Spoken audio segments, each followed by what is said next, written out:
Hello everyone, in this lecture we are gonna explain the difference between morph and allomorph, but if you are new to my channel then please like the video and subscribe the channel. Let's first learn morph. A morph is the smallest identifiable unit of sound or writing that carries meaning or a grammatical function. What does it mean? This is the best definition of the term, morph. Basically, it means that a morph is nothing but it refers to a smallest identifiable unit of a sound or writing that carries meaning or grammatical function. Simply, you should not be confused that a morph is nothing but it is the concrete realization of a morpheme. That's why it is carrying meaning or grammatical information in spoken or written language. Actually, morphs can be prefixes, suffixes, roots, or even whole words depending on the language. They are the building blocks that words are constructed from. I think you are not getting the point. Just look at these examples. Just observe the word, cats. Basically, this word has two morphs. Actually, cat is one morph which represents an animal and another morph is s, which shows plurality. As we have said that a morph represents a morpheme, and you know that a morpheme refers to a smallest unit of meaning in a language and it is an abstract concept. Look at another word as an example, played. Here this word also has two morphs. One morph is play, which shows an action of playing, and another morph is ed, which shows past tense.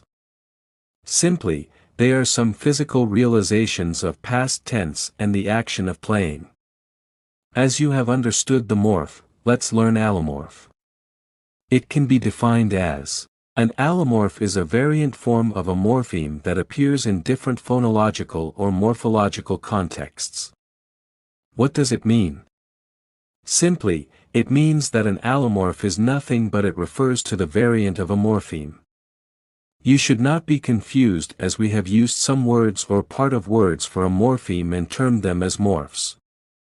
But allomorphs are different realizations of a morpheme. By different realization means that it refers to a different phonological or morphological representation of a morpheme. It can be in pronunciation or in written form. I think you are not getting the point. Just look at these examples. Look at the word cats. It has two morphs, one is cat, and the second is s, which shows plurality. But this morph is pronounced is s, and look at the word dogs. It has also two morphs, one is a dog, and the another is s, but this last morph is not pronounced as s, but it is pronounced as z. Basically, both of them show plurality, but the same morph is pronounced differently. So, this variant is called allomorph. You can see in transcription this variation can be seen and observed easily. Look at another word, buses. The last s sound is pronounced again like z sound. And you can see it in transcription as well. So this variation is called allomorph.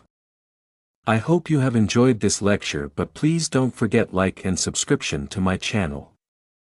Thank you.